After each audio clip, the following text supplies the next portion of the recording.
Hello everyone. Right now, you're about to hear a short recap of the movie Triple Threat. A wealthy Chinese heiress named Tian arrives in Thailand to put an end to the criminal syndicate that has been slaughtering Chinese citizens there. Meanwhile, we see a group of mercenaries heading deep into the jungle to rescue prisoners. The team's commander, Michael, relies on the tracking skills of a Chinese fighter named Tony. Tony doesn't disappoint and leads the squad straight to a camp guarded by Indonesian soldiers. The mercenaries silently take out the guards and even the unlucky guys who simply stepped away to take a leak. After that, they stop hiding altogether and march through the camp in broad daylight, killing everything in sight. The noise wakes up Iko, and several stray bullets flying past end up killing his wife. The mercenaries tear the village apart using grenade launchers, shooting sleepy enemies full of holes or simply beating them down with their boots. Iko tries to take revenge on at least someone, but Tony suddenly attacks him. Their hand-to-hand fight ends when a shell lands nearby, leaving Iko shell-shocked.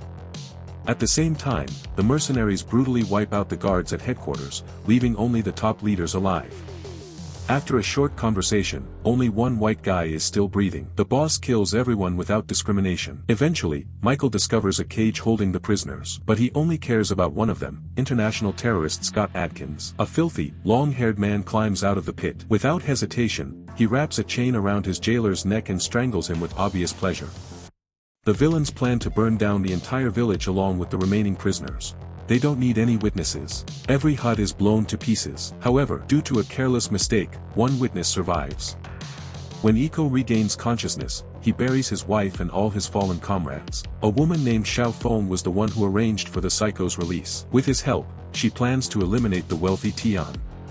Meanwhile, Iko begins his path of revenge. He learns that some of those mercenaries participate in underground fights. Tony's opponent is a balding Thai giant who looks like a fake version of Yusik.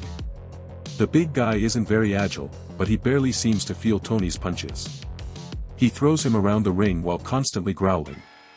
But this, Yusik, turns out to be all show, and Tony eventually figures him out. He starts using elbows and knees, finally cracking the fighter's bald skull open. Afterward, another mercenary steps into the ring, some unknown Chinese guy. Let's just call him Bruce Chan. And now the furious Iko is about to fight him. Iko lands several solid body shots on the Chinese fighter. But the Kung Fu master is no joke. Once he starts using his legs, he completely dismantles the wannabe Avenger without much effort. So basically, the Thai guy and the Chinese guy are the good guys, while the Americans are the bad ones. They believed they were taking part in a humanitarian mission, but they were deceived and thrown into a cage together with a bomb. These good guys managed to save not only themselves, but also all the prisoners from the neighboring cell before the bomb detonated. Iko explains that he's just an ordinary mercenary too, he was simply guarding that camp.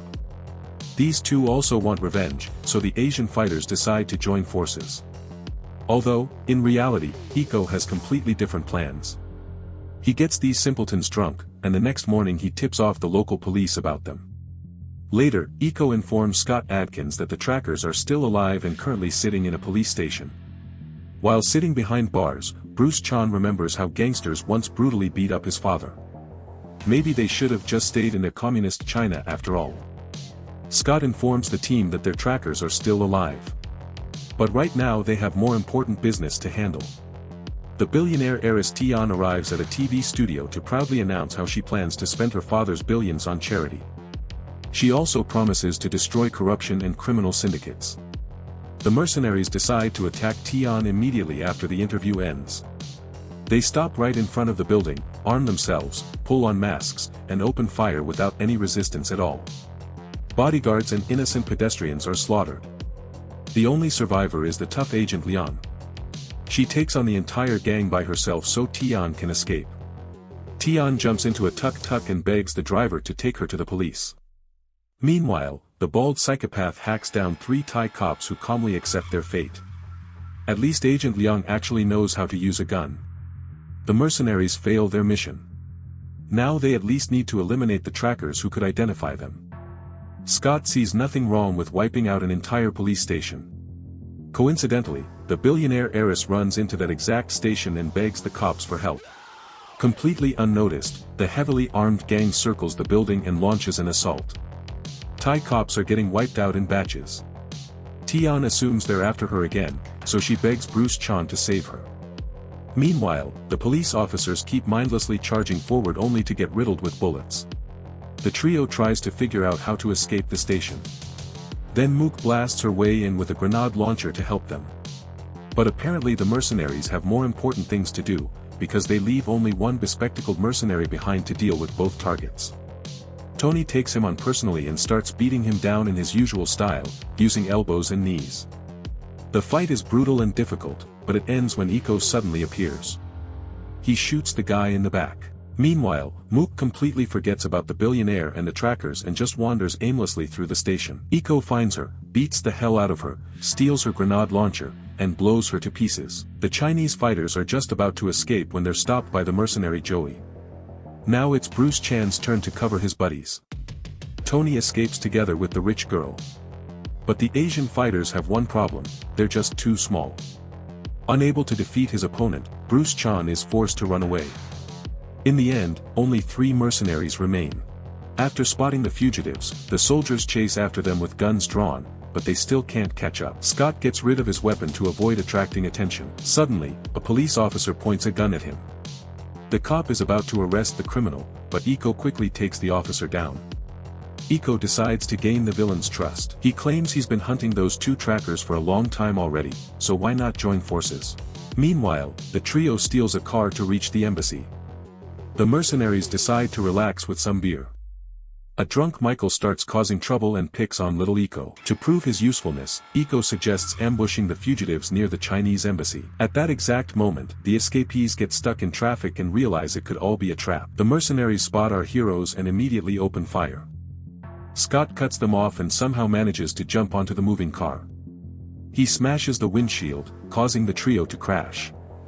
After that, they have no choice but to continue on foot.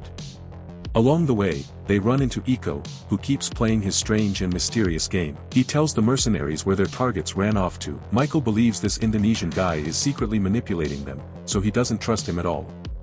The fugitives hide inside a small cafe. Joey eventually shows up there too. At the worst possible moment, Tony's mother calls him. Joey hears the ringtone, but assumes it's just the cafe owner fooling around. Meanwhile, local authorities inform the Chinese ambassador that they won't be able to protect the girl who plans to invest billions into their city. Apparently, they have more important matters to deal with. The Asians climb out through an air vent and realize they're stuck there until morning. Tony starts cooking food while Bruce Chan pours the rich girl some beer. While the furious Scott Adkins roams the streets, the relaxed Tony cooks tom yum soup and treats his friends to dinner. Iko remembers his wife. He brought her along on an extremely dangerous mission, and she was suddenly killed. While burying her, he swore he would avenge her death. The trio seems to have settled in comfortably, but they just can't sit still. The mercenaries have no idea where to look for Tian. Then Tony suddenly calls and offers to exchange the rich girl for $100,000. Apparently, it's all part of their clever plan to lure the mercenaries out. Why they even need to do that is completely unclear. Scott spends his last bit of money hiring a whole squad of snipers to bring to the meeting point. The next morning, Tony visits his old boss and asks him for weapons. The crime boss isn't stingy, so he allows them to take as much as they can carry. Meanwhile, Michael orders all the hired shooters to take their positions. The chubby guy decides to test Iko by telling him about the Indonesian camp they recently wiped out. But their little friend doesn't react to that story at all. The tracker's plan was supposedly as reliable as a Swiss watch. Instead of hiding the rich girl somewhere safe or taking her to the embassy, they actually brought her into a house packed to the brim with armed mercenaries. Bruce Chan says that his friend stayed outside to get some fresh air, and everyone somehow believes him. Meanwhile, Tony quietly eliminates all the hired idiots scattered around the house. By the end, he's already shamelessly mowing them down with an assault rifle. The deal falls apart, and everyone starts shooting wildly in every direction. The billionaire heiress also gets herself a little pistol. At that moment, Iko finally reveals to Michael who he really is.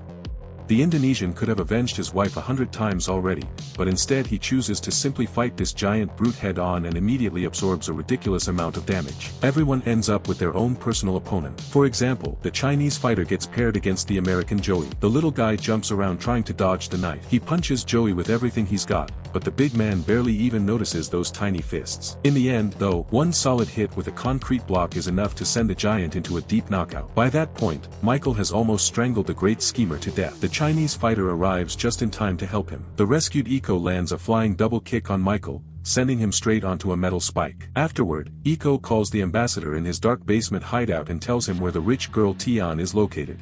At the same time, Tony and Scott both run out of guns simultaneously. Naturally, their rivalry now has to be settled hand to hand. Tony turns out to be weaker, so Iko rushes in to help him. But even two Asians together are no match for this professional killer. Maybe it's because of his ridiculously long arms and legs. Scott tosses them around like children and returns to Tian. The mercenary talks and aims forever, and when he finally fires, Bruce Chan catches the bullet with his own body. Ammunition is scarce, there was only one bullet left in the magazine, so Scott has to fight again. Only this time, Tony decides to take control. Realizing he's losing, Scott pulls out a knife, which is the fatal mistake every movie villain makes, because it's always that very knife that ends up killing them. It happens every single time, and this movie is no exception. By then, Joey regains consciousness. He came to kill, but instead gets killed by the billionaire Tian herself. Now she can peacefully spend her billions. The Thai police finally manage to find a couple of officers willing to arrest the woman who ordered the hit. So Tian is no longer in danger. The battle-hardened Asian fighters emerge victorious and proudly walk down the dusty street.